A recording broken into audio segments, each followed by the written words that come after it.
이번 주 주간 명신이 동정입니다. 기대돼요. 명신이 언니가 너무 두문불출하다 보니 네. 이 아이템 잡는 게 많이 피곤해요.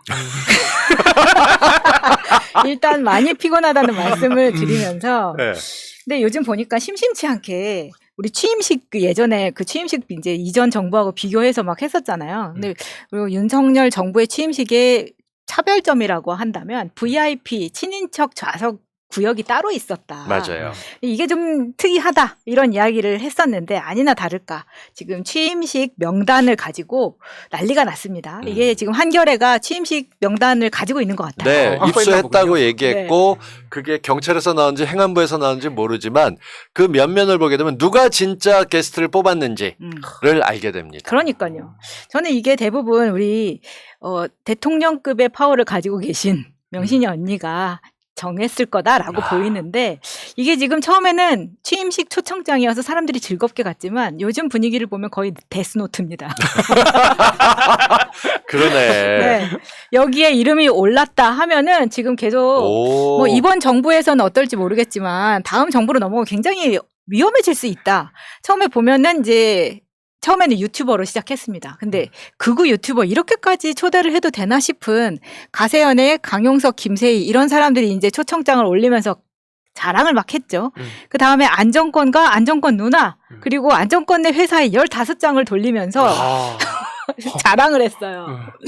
그리고 나서 이제 한겨레의 특종 단독으로 계속해서 올라오는 것들이 주가 조작 공범이 의심되는 도이치모터스의 사장 그 사장이 한번 들어갔다 나왔잖아요. 그럼요. 그래서 지금 그 전에 이사진으로 있었던 아들을 사장을 만듭니다. 그래서 현재 사장이 원래 권오수의 아들인 거예요. 네. 그 사람의 부인 그리고 부사장까지 초청을 했다는 거는 사실 이거는 같이 돈 벌게 해줬던 사람들한테 취임식 오세요 이렇게 한 게 그렇죠. 되는 거죠. 앞으로 걱정 마세요 이런 거죠. 저게 보니까 결혼식 명단으로 바꿔가지고 생각하면 편한 것 같아요. 결혼식 가령 하객 명단. 네, 가령 저희 아버지가 결혼식에 2건이 겹치면은 저한테 가라 그래요.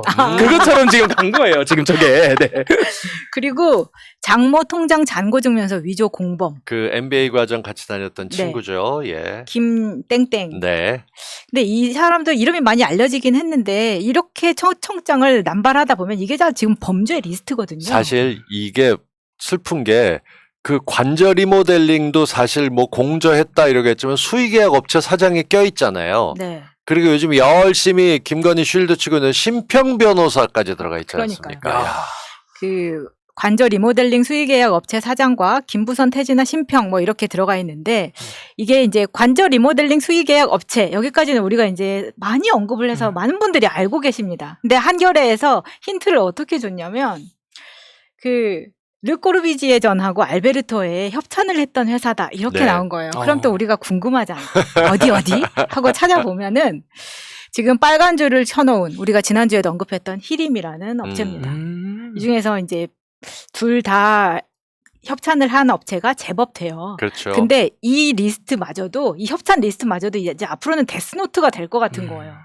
찾아보면 뭔가 연결이 돼 있다 찾아보면 이 협찬 리스트하고 그다음에 초청장 이걸 이제 계속해서 찾아보면 이 안에서 많은 것들이 나올 것 같다 보이는 거죠.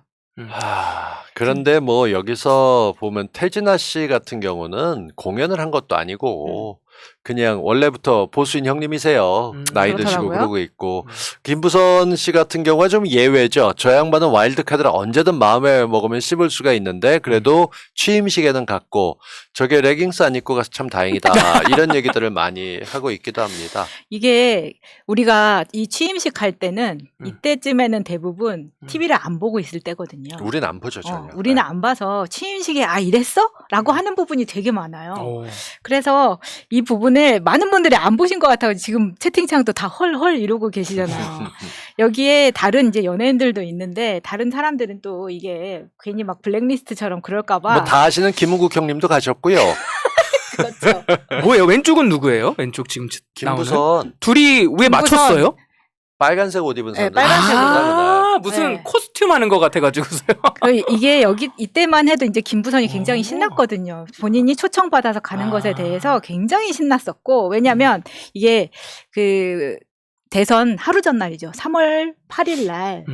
제가 요 근처에 이 근방에 있었어요, 이날.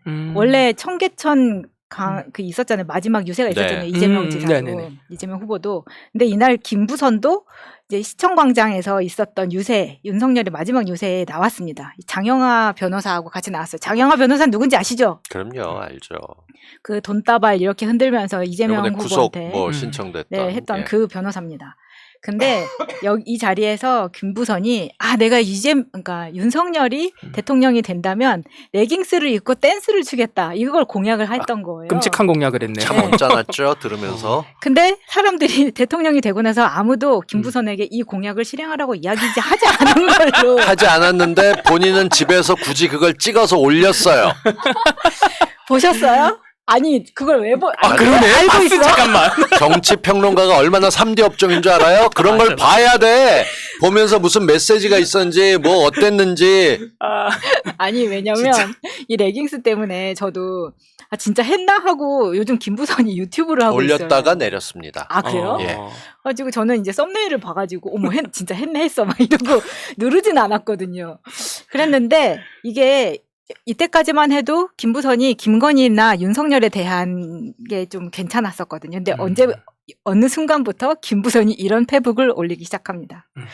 법은 만 명에게만 공정한가 봐요. 그럼. 광주 가서 사과하지 말던가 그럼. 이순자를 몰래 만나던가 정말 수상한 그녀입니다. 라면서 붙인 기사가 단독 김건희 여사 허위 경력 의혹 서면 조사에서 50일 넘게 미회신. 조 얘기에서 한마디 덧붙이게 되면 들리는 소문으로는 김건희가 청와대 들어가면 사람들 밥 사주겠다고 얘기하지 않았습니까? 네. 그랬었죠. 근데 청와대를 안 갔잖아. 네. 그리고 용산에 갔으니까 자기는 그 약속이 없는 거지. 근데 그 언제 불러서 밥 한번 먹자고 할 줄 알았는데 자기 정도 되는 사람이 레깅스 입고 춤춰준다 그러면 불러다 김건희가 밥 한번 살 줄 아는데 그러고 난 다음에 삐쳤다는 루머가 있습니다. 여의도 카더랍니다. 정확하게는 알지 못합니다만 아니 그래서 이 다음에도 이게 이제 연일 올라오는 거예요. 코바나 컨텐츠 직원이면 설마 그 덩치 좋은 교수님? 그 필라테스 하신다는 분. 필라테스 하면 덩치가 좋아진다. 이걸 알려주신 분. 우리 같은 사람은 죽었다 다시 태어나도 할 수 없는 사문서 위조. 참 슬프다. 이렇게 이제 하면서 마지막으로 김 여사 의료보험 7만 원 내는 비법 좀 공유해 주세요라고 뼈를 때립니다. 오, 단단히 토라졌는데요. 지금 보니까는요. 이게 이제 연일 나오니까 네. 이제 비선으로 막 연락도 가고 그랬었나 보더라고요. 김부선한테. 음. 그런 이제 이유가 있었습니다. 근데 김부선이 왜 삐졌을까를 알아야 돼요. 이게 지금 그 김부선이 서울의 소리 이명수 기자하고 김건희의 그 통화 내역을 6월쯤에 알게 되더라고요. 본인 이름과 김건희를 넣어보고 깜짝 놀란 거예요. 근데 그 통화 내역이 뭐였냐면, 자, 김건희가 이렇게 이야기합니다. 노무현 장례식장 가자는데 저기 뭐지? 이재명이 김부선한테 거길 왜 가냐고 그러면서 김부선네 집에 가서 놀았다는 거 아니야. 그거 사실이거든. 이명수 기자가 그래요? 누나 그거 아닌데? 라고 이야기하니까 김건희가 뭘 아니야. 왜 이렇게 뭘 몰라. 모르는 소리 하고 있어. 이렇게 이야기를 합니다. 그리고 이제 이명수 기자 이제 아니라고 이제 조언을 하죠. 그때 김건희가 아니야. 4차원인 건 맞는데 그거는 아는데 이재명하고 한 얘기는 그건 다 사실이야. 그래요? 김건희의 마지막 말. 4차원 100% 맞아. 걔 되게 위험한 애야. 걔 왔다 갔다 하잖아. 그럼요. 이 말을 합니다. 아시는 분들도 아시겠지만 이건 사실이 아닌 걸로 이미 밝혀졌습니다. 날씨도 틀렸고 장소도 틀렸고 이게 다른 게 아니라 말하는 게 시간적으로 맞지도 않고요.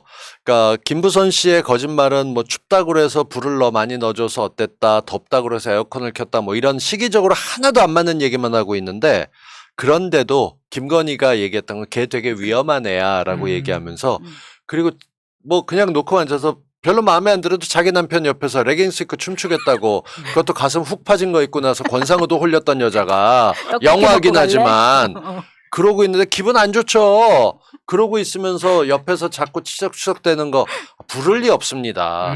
아니 근데 저는 김건희가 앞에 사람이 없으면, 지금 김건희가 72년생, 김부선이 61년생이에요. 나이 차이가 거의 납니다. 저보다도 3살 많은 누님이에요. 네. 근데 여기에서 말을 보세요. 걔 되게 위험한 애야. 갔다 갔다 하잖아. 이렇게 말을 하잖아요. 완전 평가절하하고 있네요. 그러니까요. 진짜 저는 뒤에서 정말 막말하는 영부인 나셨다라고 생각을 하는데 여기에 대해서 김부선이 맞받아치는 게 정말 가관입니다. 이 부분에 대해서 인터뷰가 떴는데 아니 왜 아무도 안 다루는 거야? 이게 지금 6월 달에 있었던 일이야. 잘 보세요. 정말 어처구니가 없습니다. 자, 김 씨는 소송 취하를 결심한 이유를 묻자 윤석열 대통령 부인 김건희 여사의 이름을 조심스럽게 꺼냈다. 여기서 말하는 소송 취하는 뭐냐면 김부선이 이재명 지사에게 명예훼손으로 3억짜리를 건 게 있어요. 그렇죠. 네, 이거에 대한 소송 취하를 이야기하는 겁니다. 그러면서 최근 김 여사가 서울의 소리 이명수 기자와 통화한 녹취록에서 자신을 비방한 사실을 듣고 더 이상 정치적으로 당하지 않아야겠다고 결심했다는 것이다. 이 부분이에요. 아니 김건희가 이제 자기를 욕했다고 생각을 해서 이게 이쪽에서 나를 이용해 먹는구나 생각했다는 거죠. 그 오락가락하는 애야라는 거를 네. 들었다는 거군요. 네, 거기서 이제 빡친 거예요. 공개된 녹취록에 따르면 김 여사는 노무현 장례식장 가자는데 이재명이 김부선한테 거길 왜 가냐 그러면서 김부선네 집에 가서 놀았다는 거 아니야. 그거 사실이거든 라고 말한 부분이에요. 네. 근데 이 부분은 김부선이 지금까지 이게 맞다고 주장해온 부분이잖아요. 네. 근데 이 빨간 박스 말이 진짜 어처구니 없습니다. 자, 김부선은 김건희 여사는 이재명 씨와 똑같다. 사실이 아닌 내용을 함부로 확정해 말했다. 우리나라가 선진국이었다면 허위사실 적시 명예훼손으로 고소했을 것이라고 말했다. 라는 겁니다. 그러니까 본인 뒷담화하는 거를 알아버렸던 거예요. 지금 이게. 일단 선진국에는 명예훼손 같은 게 별로 없습니다. 소송이 잘 안 들어가고 허위사실 적시 명예훼손만 있고 우리만 있는 게 사실 적시 명예훼손 이게 뭐 몇 군데 없는데 고소해도 실제로 피해가 가지 않고 이분은 역할이 관종에 가깝잖아요. 무슨 얘기가 됐건 혼자 튀는데 왜 이렇게들 나대고 계시는지 안 받아줬고 실망했을 거예요. 아니 근데 여기에서 김부선이 화내는 포인트가 너무 웃기잖아요. 네. 지금까지 자기가 주장했던 걸 김건희가 이야기했는데 지금에 와서 김부선은 그게 사실이 아니라고 이야기를 하면서 오히려 이걸 또 김건희를 이재명과 똑같다고 이야기를 하는 게 여기서 보면은 김건희가 제 오락가락 하잖아 이 말이 여기서 다시 한번 보여주면서 그렇죠. 이게 뭐지라고 그리고 싶은 거예요. 밑부분에 또 웃기는 얘기는 만약에 이재명 씨가 김건희 여사를 고소한다면 기꺼이 증인으로 나갈 용의가 있다. 허위사실을 유포한 것에서 공동피해자. 이런 사람은 가까이 주면 적인지 동지인지 구분이 안 갑니다. 일단 때리고 봐요. 내 마음에 안 들면. 평가절하라는 거 저 취소하겠습니다. 정확하게 평가했네요. 왔다 갔다 오락가락 하네요. 맞네요. 이게 이렇게 보면은 김부선도 사실은 저쪽에서 윤석열 쪽에서 많이 써먹고 싶었을 거예요. 이재명 공격용으로도. 근데 가까이 해보니까 얘가 정상이 아닌 것 같거든. 본인들도 파악하는 거예요. 근데 그런 사람들이 몇 있어요. 이재명을 욕하면서 근데 사실 만나보면 제정신 아닌 사람들이 몇 있다고. 있어요. 저도 주위에 먼 몇 번 사랑 만난 뭐 적 하는 있어요. 사람도 있고 막 그런 사람도 있단 말이에요. 전 이런 친구들 만나면 이렇게 표현해요. 안전핀 풀린 수류탄이다. 큰일 났다. 그러다 보니까 이제 이런 식으로 사실 저는 포금탄 정도로 생각합니다. 수류탄까지는 뭐가 터져야 되는데 혼자 잭 하고 끝내버리는 사람들이죠. 요즘 네. 그런 사람들 되게 많습니다. 심평 변호사 그렇다 뭐 이런 얘기는 못하겠지만 그런 사람들이 좀 보입니다. 아니 신평도 이제 최청장에 들어있었잖아요. 근데 열심히 빨고 있잖아요. 신평이. 헐겠어. 그런데 이 사람이 아군인지 적군인지 김건희가 논문 표절했다는 걸 인정한 거 아닙니까? 그러니까 논문 표절이 이 정도는 뭐 보통이다. 그러니까 정상적으로 행보해야 된다라고 이야기를 했는데 저는 찬성합니다. 행보는 해야지. 오희정 교수님 또 그거 보고 발끈하셔갖고 이 양반이 지금 뭔 소리 하는 거야 라고 또 반론 쓰신 거 보면서 제가 아니 무슨 표절과 창작 뭐 이런 식으로 이 변호사는 도대체 법을 아는 건지 모르겠어요. 오희정 교수님하고 신평 변호사 간에 지금 페이북으로 지금 핑퐁 계속 왔다 갔다 하고 있는데 네. 오희정 교수님 진짜 응원합니다. 네. 그리고 신평 변호사가 문과를 소환해버려가지고 지금 문과생들 다 열받았어요. 지금. 맞아요. 네. 문과는 그런 식으로 쓴다 이렇게 된 거잖아요. 네. 그러면 저 문과잖아요. 공대생 감성 가진 문과인데 뭐 이런 게 있어 이러고 쓰려고 보니까 우희정 교수님 다 쓰셨어. 그러니까 나는 안 해도 되겠다. 그래서 우리가 보고 싶었던 거는 김건희가 이런 말투. 그러니까 사실은 굉장히 어떻게 보면은 천박하기도 하고 뭔가 그 사람이 앞에 없으면 저런 뒷담화 까는 게 부부가 참 닮았구나 이 새끼 저 새끼 하는 거랑 너무 닮은 겁니다. 그래서 마지막으로 모 변호사님이 페북에 올린 글인데 한번 볼게요. 윤석열 후보의 처 김건희가 기자에게 남편에게 관한 말한 내용으로 알려져 있는 말입니다.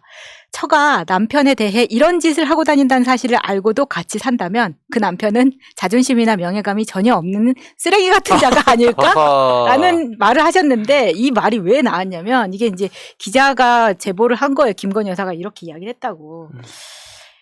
저게 멍청해도 말이라도 잘 들으니까 내가 데리고 살지. 저런 걸 누가 같이 살아주겠어요? 인물이 좋나 힘이 세나 배 튀어나오고 코 골고 많이 처먹고 방구 달고 다니고 당신 같으면 같이 살겠어요? 라는 말을 했다는 거예요. 어디서 했다는 거예요? 저게? 이게 지금 사실 문자가 있어요. 그 기자 오. 출처에 문자가 돌아서 이 야. 부분은 이제 많이 돌아다니는 문구인데 이렇게 모르는 분들이 있어가지고 내가 오늘 가지고 왔어. 너무 잘 가져오셨어요. 저 고개 끄덕이면서 왜냐면은 저거 보통의 아내들이 자주 쓰는 어떤 표현이에요, 저게. 아니 근데 이건 좀 심하잖아요. 아니 네. 앞으로 대선 후보인데 기자한테 이렇게 이야기. 그러니까는요. 예. 저거는 심각하게 매운맛이네요, 저거는. 그러니까 보통 이런 식의 화법은 많이 사용하잖아요. 나니까 너랑 살아주는 거야, 보통. 예. 근데 이렇게 자세하게 이야기하면 내가 윤석열이면 너무 상처받을 것 같아. 그리고 방구를 달고 사는 건 처음 알았네. 어울려요.